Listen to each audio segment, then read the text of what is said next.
बादशाह और कवि गंग। एक दिन बादशाह जनाने महल में गाना सुन रहे थे। उसके कुटुंब की सारी स्त्रियां उपस्थित थीं, वहां पर सिवा बादशाह के दूसरा कोई मर्द नहीं था। यह जुमावड़ा बादशाह की बेगमों के मत से हुआ था।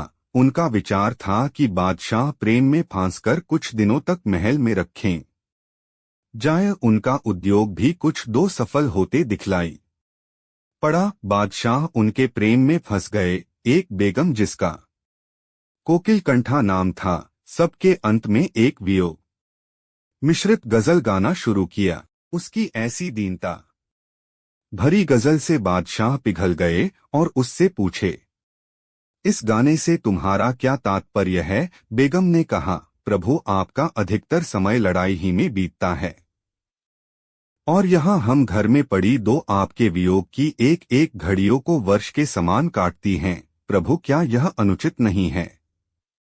मैं अपने हृदय की गवाही अपने मुख से कहाँ तक दें? उसे या तो हमारा मन या अंतर्यामी ईश्वर ही जान सकता है। क्या आप बतलाने की कृपा करेंगे कि इस समय आप कितने समय के बाद लड़ाई से फुर्सत पाकर महल में आए हुए हैं? अब यदि न्याय की दृष्टि से देखें तो आपको हमें छोड़कर जाना उचित नहीं है। बादशाह ने कहा, बेगम साहिबा, आप समझती हैं कि मैं एक लड़ाई ही के काम से बाहर रह जाता हूं, परंतु असल ऐसा नहीं होता। लड़ाई में तो कभी जाने का मौका लगता है। जो मैं अपनी प्रज्ञाओं की देखरेख न करूं तो भला इतना बड़ा साम्राज्य कभी टिक सकता है?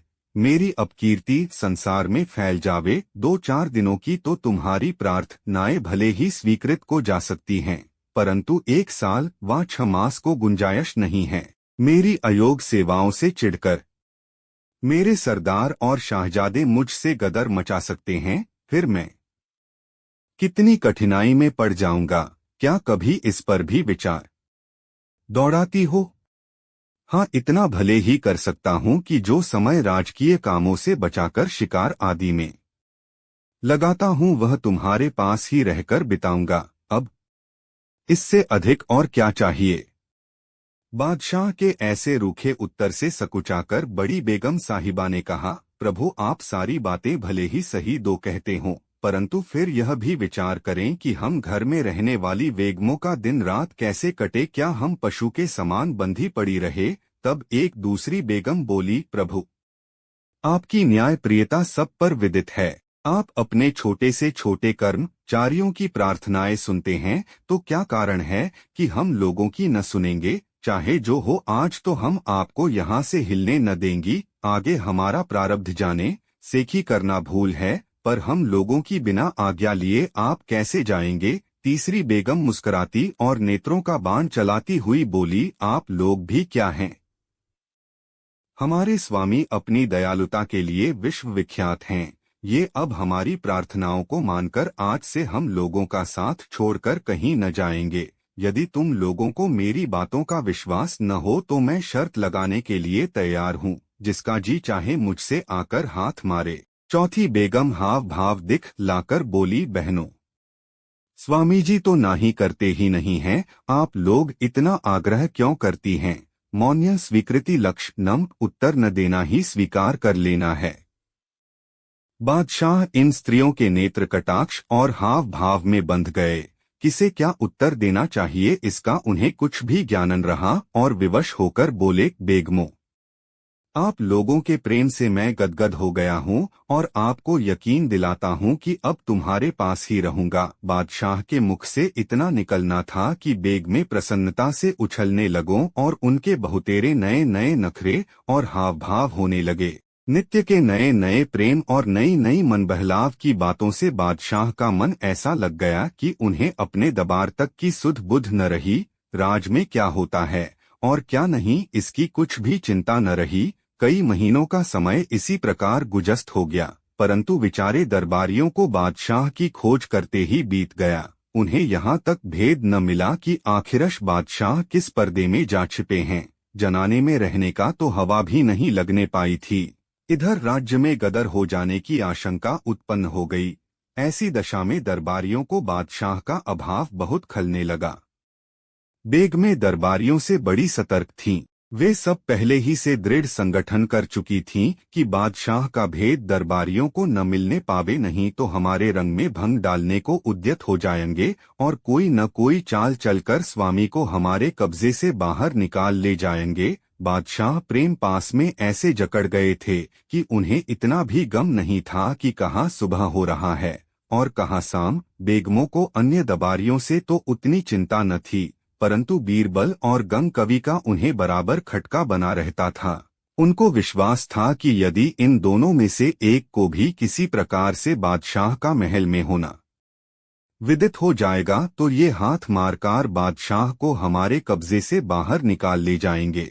इसलिए उन्होंने अपनी सहचरियों और पहरे के सिपाहियों को खूब सावधान कर दिया था। इतना ही नहीं, उनको अच्छी चौकसी के लिए छिपे तौर से कुछ अधिक वेतन भी देती थीं और उन्हें हुक्म दे रखा था कि कोई भी मर्द महल के भीतर प्रवेश न करने पाए। जो काम बादशाह के करने का था वह सब रुक गया।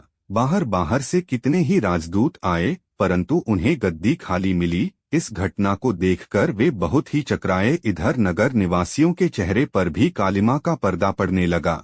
आज 9-10 महीने से बादशाह का गुम हो जाना बड़े आश्चर्य की बात थी। धीरे धीरे लोगों का विचार पलटा खाने लगा। वे अपनी मनमानी करने पर उद्यत हुए। दरबारियों को गुप्तचरों के जरिए सारी बातें विदित हो जाती थीं, इसलिए उन्हें भय था कि कहीं बाहरी राजदूत कोई नया फसाद न खड़ा कर दें। बीरबल ने सोचा कि अब बिना बादशाह का पता लगाए अच्छा न होगा, अतएव इसका भार बीरबल ने अपने ही सिर उठाया। मुख्य सभासदों की एक प्राइवेट गोष्ठी हुई। सबको संबोधन कर बीरबल बोला, मित्रों, अब राज का काम संभलते नहीं दिखता है, कारण कि बादशाह के गायब हो जाने का समाचार दूर देशों तक फैल चुका है। बाहरी राजदूत टंटा फानने पर उद्यत दिखाई पड़ते हैं। ईश्वर न करे कि कहीं से शत्रुओं को चढ़ाई हो जाए, नहीं तो अपने उद्धार में बड़ी अड़चन पड़ेगी। ऐसी स्थिति में एक ही शत्रु नहीं होते, बल्कि राज्य के लोभ से जो लोग मित्र रहते हैं वे भी शत्रु बनकर चढ़ाई करने पर उद्यत हो जाते हैं। फिर इतना ही नहीं, उनको अच्छी चौकसी के लिए छिपे तौर से कुछ अधिक वेतन भी देती थीं और उन्हें हुक्म दे रखा था कि कोई भी मर्द महल के भीतर प्रवेश न करने पाए। जो काम बादशाह के करने का था वह सब रुक गया। बाहर बाहर से कितने ही राजदूत आए, परंतु उन्हें गद्दी खाली मिली। इस घटना को देखकर वे बहुत ही चकराए। इधर नगर निवासियों के चेहरे पर भी कालिमा का पर्दा पड़ने लगा। आज 9-10 महीने से बादशाह का गुम हो जाना बड़े आश्चर्य की बात थी। धीरे धीरे लोगों का विचार पलटा खाने लगा। वे अपनी मनमानी करने पर उद्यत हुए। दरबारियों को गुप्तचरों के जरिए सारी बातें विदित हो जाती थीं, इसलिए उन्हें भय था कि कहीं बाहरी राजदूत कोई नया फसाद न खड़ा कर दें। बीरबल ने सोचा कि अब बिना बादशाह का पता लगाए अच्छा न होगा, अतएव इसका भार बीरबल ने अपने ही सिर उठाया। मुख्य सभासदों की एक प्राइवेट गोष्ठी हुई। सबको संबोधन कर बीरबल बोला, मित्रों, अब राज का काम संभलते नहीं दिखता है, कारण कि बादशाह के गायब हो जाने का समाचार दूर देशों तक फैल चुका है। बाहरी राजदूत टंटा फानने पर उद्यत दिखाई पड़ते हैं। ईश्वर न करे कि कहीं से शत्रुओं को चढ़ाई हो जाए, नहीं तो अपने उद्धार में बड़ी अड़चन पड़ेगी। ऐसी स्थिति में एक ही शत्रु नहीं होते, बल्कि राज्य के लोभ से जो लोग मित्र रहते हैं वे भी शत्रु बनकर चढ़ाई करने पर उद्यत हो जाते हैं। फिर इस स्थिति को हम कैसे संभाल सकेंगे? इसलिए हमें मुनासिब है कि तन मन तथा धन से बादशाह की खोज में कटिबद्ध हो जावें। तोडरमल नामी एक प्रधान दरबारी बोला, बीरबल, मेरी अनुमति से आप पहले महल के उन स्थानों का अन्वेषण करें जहां तक कि आपको महल में जाने की आज्ञा है। बीरबल ने कहा, यह मैं इससे पहले ही कर चुका हूं, परंतु जब मेरा कुछ वश न चला तो आज यह बात आप लोगों के सामने उपस्थित किया है। गंग कवि बोला, आप लोगों को विदित है कि मैं बादशाह को देखने के लिए कितना उतावला हो रहा था। सो कल मुझसे बादशाह का साक्षात्कार हो गया। मानो सूखते विरवे पर पानी पड़ गया। सबकी आंखें खुल गई।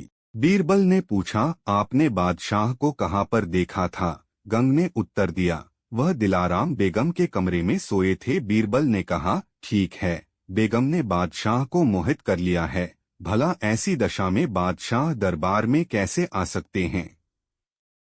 गंग कवि ने कहा, केवल पता लगाने ही में मुझे जान पर खेलने की नौबत आ पहुंची थी, अब वहां से निकाल लाना कोई आसान बात नहीं है। बीरबल ने गंग को उस्काते हुए कहा, फिर भी यह काम सिवा कविवर गंग के दूसरे के किए हो भी नहीं सकता। एक अन्य दरबारी ने भी कहा, भाई यह साधारण एहसान नहीं है, बादशाह को निकाल लाने वाले की कीर्ति अमर हो जाएगी, कारण कि इससे अगणित लोगों का उपकार होगा।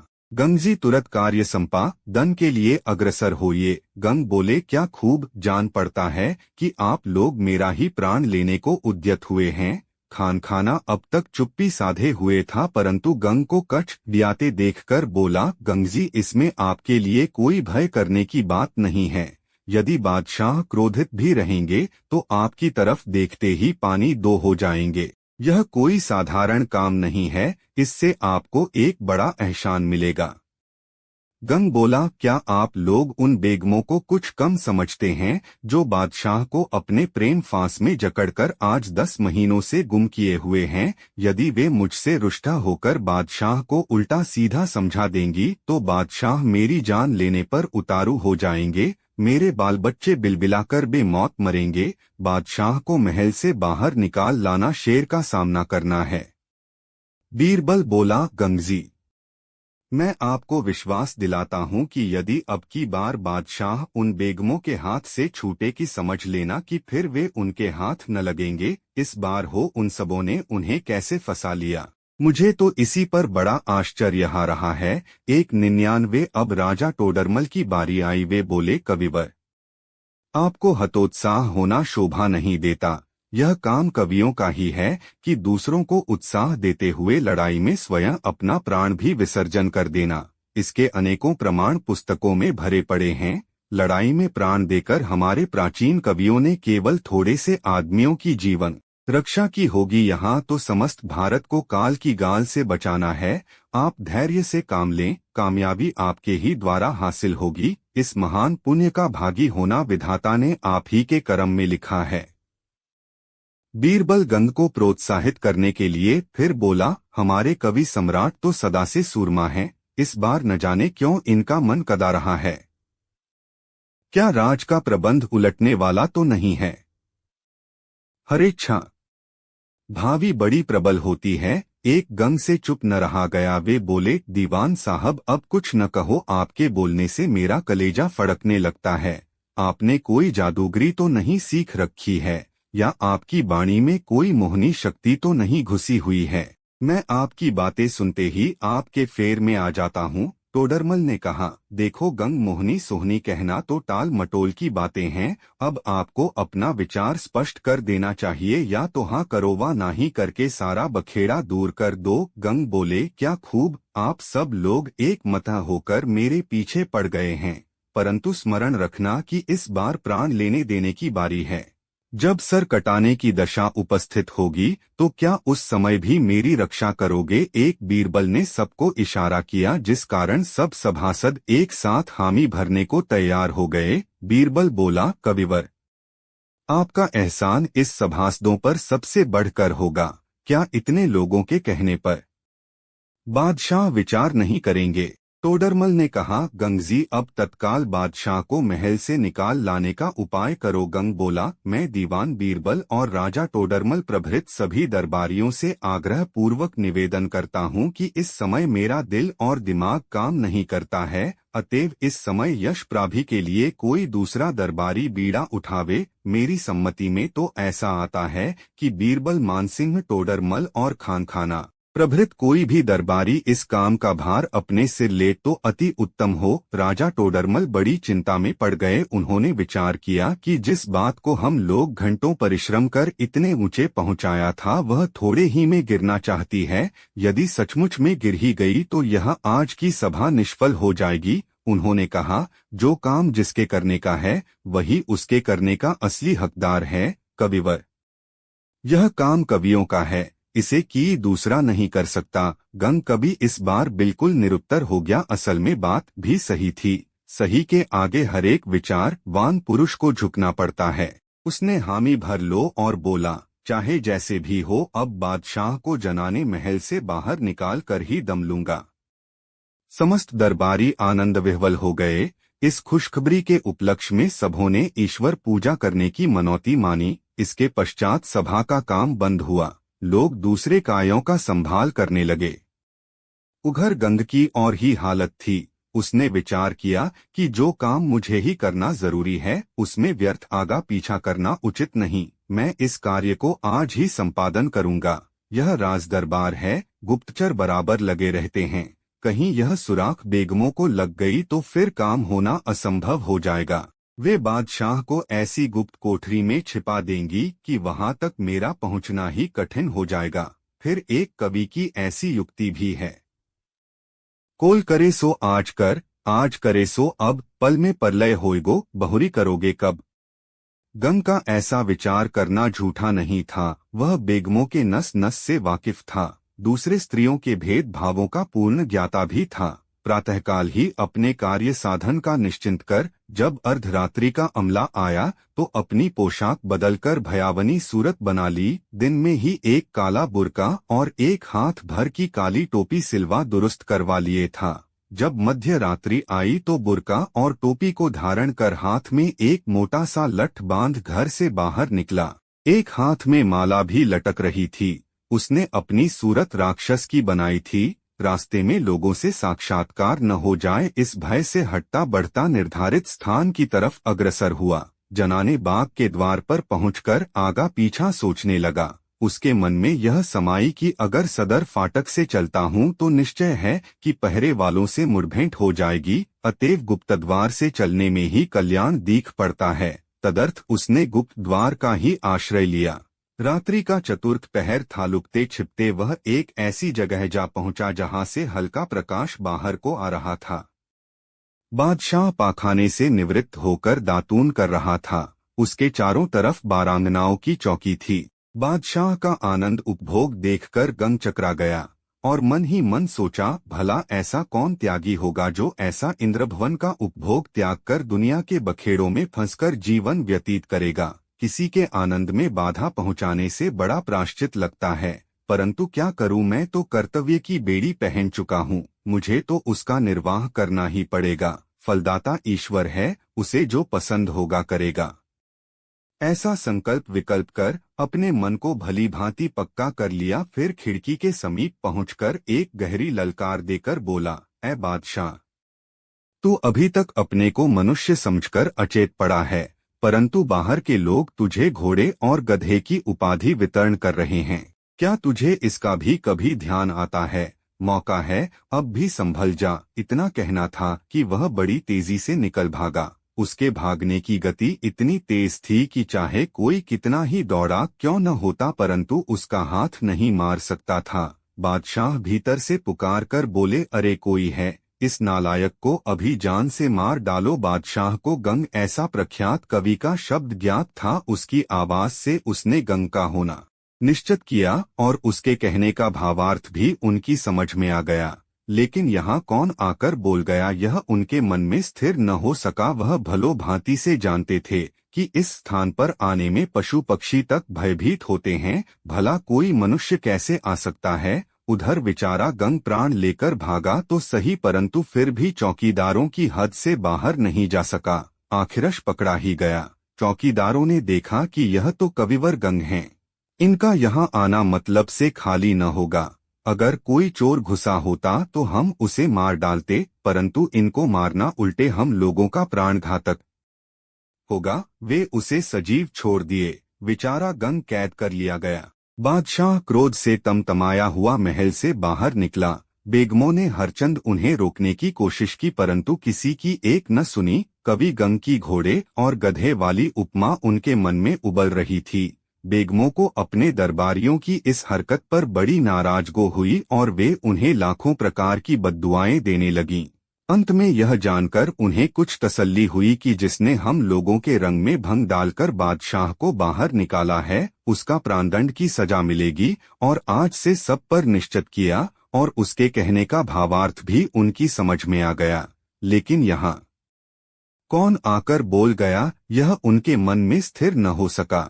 वह भलो भांति से जानते थे कि इस स्थान पर आने में पशु पक्षी तक भयभीत होते हैं, भला कोई मनुष्य कैसे आ सकता है। उधर बेचारा गंग प्राण लेकर भागा तो सही, परंतु फिर भी चौकीदारों की हद से बाहर नहीं जा सका, आखिरश पकड़ा ही गया। चौकीदारों ने देखा कि यह तो कविवर गंग हैं, इनका यहाँ आना मतलब से खाली न होगा। अगर कोई चोर घुसा होता तो हम उसे मार डालते, परंतु इनको मारना उल्टे हम लोगों का प्राण घातक होगा।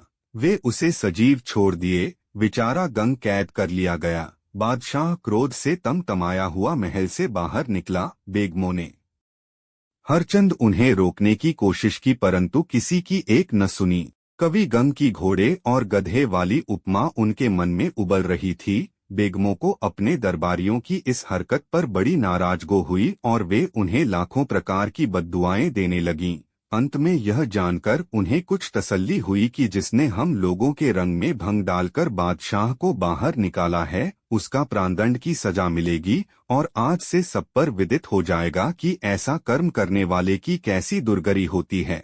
दरबारियों का जब बादशाह का बेगमों के फंदे से छूटना और कवि गंग पर आई विपत्ति का समाचार मिला तो हर्ष और शोक दोनों को एक साथ ही प्राप्त हुए। बादशाह बाहर निकलने के दूसरे ही दिन सारे नगर में अपने प्रकट होने का ढिढोरा पिटवा दिया, जिससे प्रजावर्ग में आनंद की वर्षा होने लगी और अत्याचार यानी बगावत करने की इच्छा करने वालों को भय उत्पन्न हो गया। दरबार के समय नगर के हर एक विभाग से दरबारी गण और प्रजावर्ग के लोग आकर दरबार को भरने लगे। बादशाह क्रोधोन्मुख सिंहासन पर आ बिराजे। इतने दिनों के पश्चात आज बादशाह को लोगों ने सिंहासन पर आरूढ़ देखा। लोग बादशाह को सलाम कर करीने से अपनी दो जगहों पर जा बैठे। बादशाह से रुख मिलाने की किसी में साहस न थी, सबका सिर नीचे को झुका हुआ था। इसी बीच सिपाही लोग गंग कवि को रात्रि वाली पोशाक में बांधकर दरबार में ले आए। गंग को प्रोत्साहन देकर भेजने वाले दीवान प्रभृत सभी दरबारियों ने गंग के निराले ढंग को देखा। वे मन ही मन ईश्वर से उसकी खैर मनाते हुए सुअवसर की प्रतीक्षा करने लगे। वे तन मन से उसकी जीवन रक्षा करने के लिए तत्पर थे। बादशाह गंग को न पहचान कर बोले, मैं क्या देख रहा हूँ? क्या यह कोई प्रेत व पिशाच तथा भूत तो नहीं है? तत् गंग कवि को सुअवसर मिला और वह बंधा बंधा झुककर बादशाह को सलाम किया। सलाम करते समय उसकी लंबो टोपी जमीन पर गिर पड़ी, जिससे उसका चेहरा साफ साफ दिखाई पड़ने लगा। बादशाह गंग को देखकर पहचान गए और बोले, गंग, तुमने किस अधिकार से रात्रि के समय मेरे जनाने महल में प्रवेश किया था? तुम्हारा कसूर प्राण दंड पाने का है। गंग लाचार था, उसने अपने मुख से कुछ भी उत्तर न दिया। बादशाह की आज्ञा पाते ही बधिक उसे कत्ल करने के लिए म्यान से तलवार निकालकर सामने आए। गंग अपनी अंतिम घड़ियां गिनने लगा। फिर उसका ध्यान उन दरबारियों की तरफ गया जिनकी कृपा से वह इस दशा को प्राप्त हुआ था। वह बारी बारी सबके मुख की तरफ फिरकर देखा। इशारे से हरचंद लोगों को अपनी सहायता के लिए प्रोत्साहित किया, परंतु प्राण जाने के भय से सहायता करने की कौन कहे। कोई सिर उठाकर उसकी तरफ देखा तक नहीं। बादशाह गंग की सारी हरकतों का मनोमन निरीक्षण कर रहे थे। आखिरकार उनसे न रहो गया और गंग से बोले, गंग, तू आज यह कौन सा ढोंग निकाला है? दरबार है या तमाशे का घर? गंग से रहा न गया। कल की सभा के परामर्शदाताओं की काली करतूत उसे सूल की तरह बेध रही थी। अभी कलह तो वे उसे विमानारूढ़ कर सदैव स्वर्ग पहुंचाने पर तुले हुए थे और आज किसी के मुख में छेद हो नहीं दिखाई पड़ता। ऐसा प्रतीत होता है कि अगली बातों से इन्हें कुछ भी परिचय नहीं है। जब मुझे काल के गाल में जाना ही है तो इन्हें भी विश्वासघात का मजा चखाकर जाना चाहिए, ताकि सबको आगे के लिए मेरा सबक याद रहे। कवि गंग दरबारियों की तरफ हाथ का इशारा करके बोला, पृथ्वीनाथ, इन्हीं दरबारियों की काली करतूतों के कारण आज मैं इस दुर्गति को प्राप्त हुआ हूँ। इसमें इन सबों का सारा अपराध है। फिर उसने सबके सामने प्राइवेट सभा का होना और उसमें लोगों का उसे उभाड़ कर भेजना आदि दो बातें एक एक कर कहना शुरू किया। गंग कवि को बातों से बादशाह को बड़ा कौतूहल हो रहा था। इस पर तो वे खिलखिलाकर हंस पड़े, जबकि गंग द्वारा उसे मालूम हुआ कि दरबारी लोग कलह की सभा में उसे बचाने का कष्ट करके अब मुंह से चूं तक नहीं बोलते। बादशाह ज्यों-ज्यों गंग कवि से उसकी कहानी सुनते गए त्यों-त्यों उनके क्रोध में कमी आती गई। अंत में वे प्रसन्न होकर गंग कवि के प्राणदंड की सजा रद्द कर दी और उसके कर्तव्यों को उपकार की दृष्टि से किया जाना समझकर उसे अच्छी पारितोषिक प्रदान किए। बादशाह ने कहा, देखो कविवर, मेरी बातें गठिया कर रख लो। जो लोग मधुर भाषी होते हैं वे कभी भी अपने वादे के सच्चे नहीं निकलते, इसलिए किसी की मीठी मीठी बातें सुनकर उसके फेर में तब तक नहीं आना चाहिए जब तक कि उसका दिली भाव न समझ में आ जाए। बादशाह को अपने दरबारियों की धूर्तता से कुछ खेद सा उत्पन्न हो गया था, इसलिए उनकी तरफ इशारा करके बोले, आप लोगों ने इस विचारे वृद्ध को मरने के लिए तो भले ही उसका कर काम निकाल लिया, परंतु उसके छुड़ाने का किसी ने कुछ भी प्रयास नहीं किया। क्या तुम्हें यही करना यथोचित था? अकबर बीरबल बोला, पृथ्वीनाथ, हम लोग कविवर के बड़े आभारी हैं, क्योंकि इन्होंने अपनी जान पर खेलकर हजारों की प्राण रक्षा की है। हम इस बात से भली भांति परिचित हैं कि आप परिणामदर्शी हैं, इसलिए उन्हें मरने न देंगे। यदि बीच में हम लोग आपसे कोई छेड़छाड़ करते तो आपकी क्रोधाग्नि और भी भड़क जाती, फिर उस समय हम लोगों के संभाले न संभलती। इन्हीं सब परिणामों पर दृष्टिपात कर सब लोग खामोश रह गए।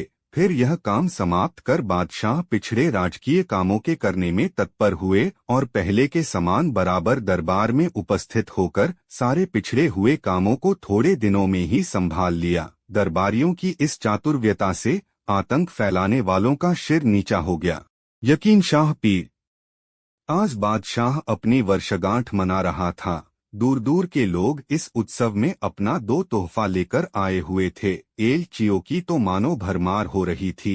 जो आता अपनी नजर गुजार कर किसी रिक्त स्थान पर बैठ जाता। दरबारी लोग अपने दो आसनों पर मूर्तिमान बैठे हुए थे।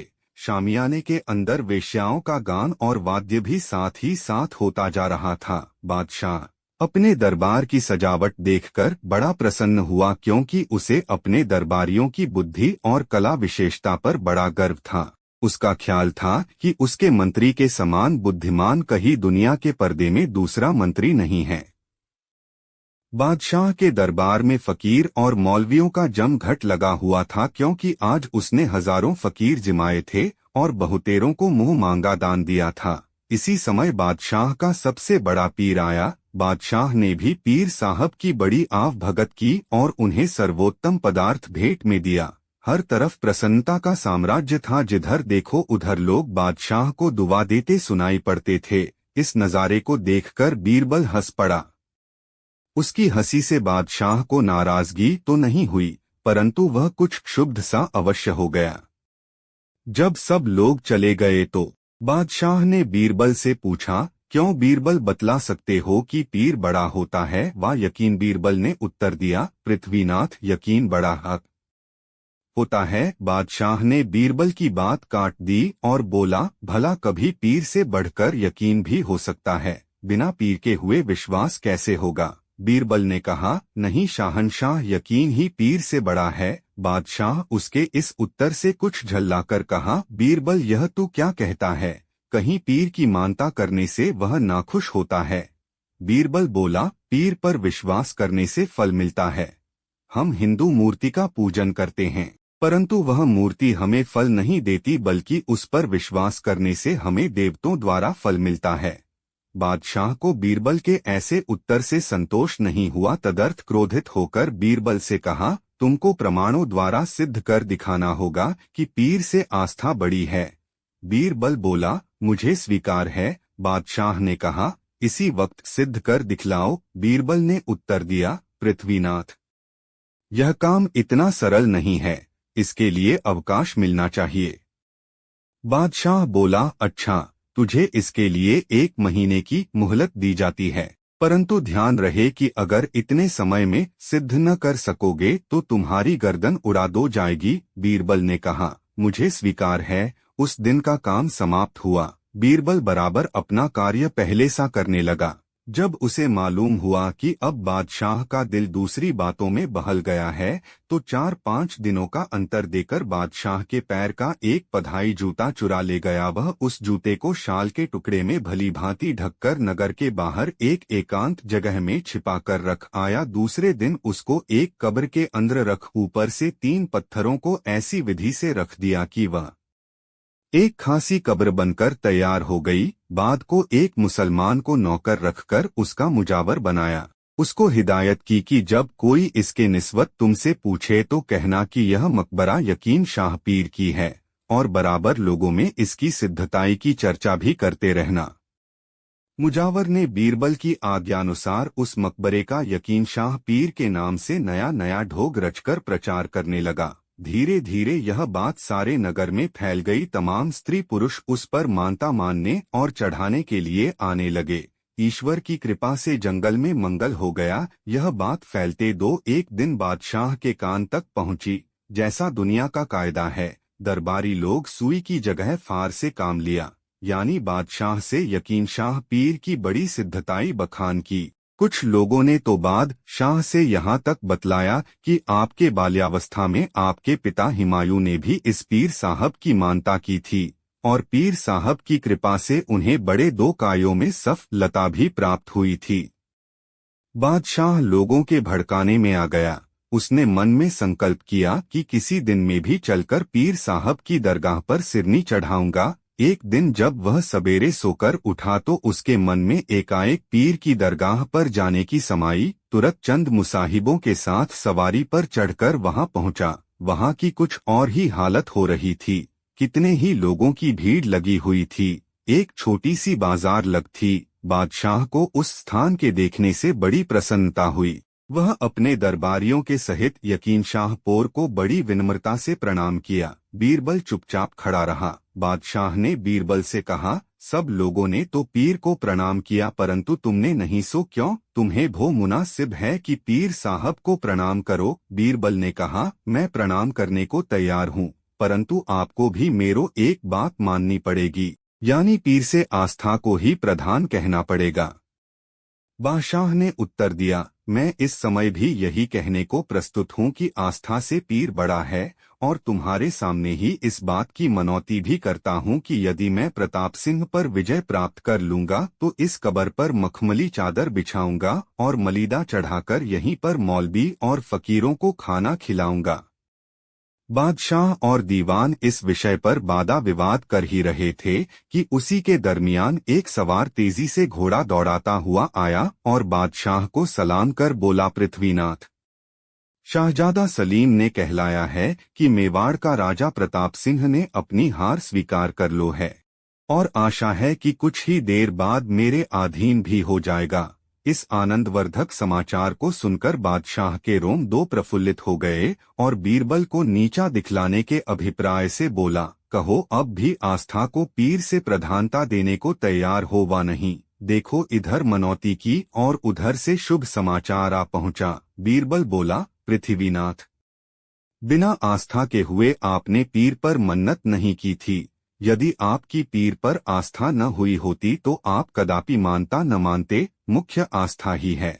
बादशाह ने कहा, अब तुम अपनी धींगाधींगी बंद करो, मुझे इस पर यकीन नहीं होता। चूंकि अभी तक तुम आस्था की प्रधानता सिद्ध नहीं कर सके हो, अतएव मरने के लिए तैयार हो जाओ। बीरबल ने कहा, मैंने आपको बहुतेरा समझाया, परंतु आप नहीं मानते, फिर इसमें मेरा क्या अपराध है? बादशाह बीरबल के इस उत्तर से क्रोधित होकर बोला, अब मैं तुमको इस अपराध का दंड स्वयं अपने हाथ से दूंगा। तुम्हारा काल आज तुम्हारे सिर पर चढ़कर बोल रहा है। क्या कोई हाजिर है? जाकर तुरंत एक बधिक को बुला लाओ। बादशाह का रुख ताड़कर बीरबल ने मन में निश्चय कर लिया कि अब और अधिक टाल मटोल करने से बाद शाह अपने क्रोध को संभाल न सकेगा। अतएव यकीन शाह को हाथ जोड़कर बोला, हे यकीन शाह, जो आज मैं जीता बचा तो आपकी कब्र पर मिठाई चढ़ाऊंगा और इस कब्र के ऊपर एक सुंदर मकबरा निर्माण करा दूंगा। बीरबल के इस मन्नत पर बादशाह ने हंस दिया और उसे संबोधन कर बोला, क्यों बीरबल, अब तुम्हारी अक्ल ठिकाने आ गई? आखिरश लाचार होकर तुम्हें भी मानता माननी ही पड़ी। एल बीरबल ने उत्तर दिया, बेशक। पीर साहब की ही शरण लेनी पड़ी। पश्चात वह सब दरबारियों सहित कब्र के समीप जा पहुंचा और उसके बीच वाला पत्थर अपने हाथ से उठाकर अलग रख दिया और उसके भीतर से उस गठरी को निकालकर बाहर किया। बादशाह इस बात को देखकर बड़ा हैरान हुआ और बीरबल से उसका कारण पूछा। बीरबल ने उत्तर दिया, पृथ्वीनाथ, यही आपके यकीन शाह पीर हैं और आपने इन्हीं की मानता को थी। बादशाह को उस शाल की गठरी के भीतर अपने जूते की पवाई देख कर बड़ा आश्चर्य हुआ और लज्जित होकर अपनी गर्दन नीची कर ली। बीरबल बोला, गरीब परवर, अब आप ही फरमावें कि आस्था बड़ी है वा पीर, अपने मन का विश्वास ही मुख्य है। जब विश्वास नहीं रहता तो मानता भी निष्फल हो जाती है, इसलिए आपको कहना पड़ेगा कि मुख्य विश्वास ही है। बादशाह ने बीरबल की बात मान ली। यकीन शाह की बड़ी शोहरत हो गई थी, जिस कारण वहां पर काफी धन संचित हो गया था। उस धन से बीरबल ने वहां पर एक मस्जिद बनवा दिया। बीरबल की बुद्धिमानी से बादशाह को डोट आत होना पड़ा। झक मार रहे हैं। पक दिन जमुना किनारे एक मल्लाह मछलियों का शिकार कर रहा था। उसी समय बीरबल को लिए दिए बादशाह भी वहीं पर जा पहुंचा। देखा देखी पाप, देखा देखी पुण्य। बादशाह को भी शौक हुआ और वह वहीं बैठकर मछलियां मारने लगा। मछली मारते मारते उसे कोई ऐसा काम स्मरण हो आया कि उससे बीरबल को बेगम के पास भेजना पड़ा। बीरबल हुक्म पाकर बेगम से जा मिला। कुशल भलाई के बाद बेगम ने पूछा, बादशाह क्या कर रहे हैं? बीरबल ने कहा, कर क्या रहे हैं, जमुना जी के किनारे बैठे दो झक मार रहे हैं। बीरबल के मुख से उपरोक्त उत्तर पाकर बेगम भीतर दो बड़ी नाराज हुई, परंतु बीरबल से कुछ बोल न सकी। जब रात्रि समय में बादशाह आया तो वह कुपित होकर बोली, पृथ्वीनाथ, बीरबल को आपने बहुत सिर चढ़ा लिया है, जिस कारण वह बड़ा ढीठ होता जा रहा है। वह आपके निस्बत पूछने पर मुझसे कह गया है कि झक मार रहे हैं। आपको उचित है कि उसको ऐसा कठोर दंड दें ताकि वह फिर ऐसी गुस्ताखी न करे। यह सुनकर बादशाह को बड़ा विस्मय हुआ और उसी क्षण बीरबल को दंड देने का प्रण किया। कुछ समय बाद चपरासी द्वारा बीरबल को बुलवाया। जब वह आया तो बादशाह ने कहा, बीरबल, तुम बड़े घमंडी हो गए हो। बीरबल बोला, पृथ्वीनाथ, मैं तो अपने को ऐसा अनुमान नहीं करता, परंतु यदि मुझसे कोई अपराध हुआ हो तो आपको अधिकार है कि मुझे दंड दें। बादशाह तो बेगम से सब सुन ही चुका था। वह बोला, तुमने बेगम से मेरे निस्बत क्या कहा था? मुझसे झक मरवाते थे, क्या यह सही नहीं है?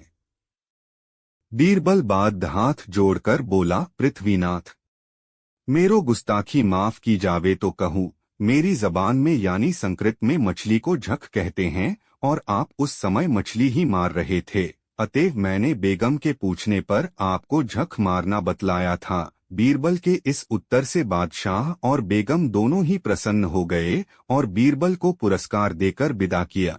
भाग्य बड़ी है कि उद्योग।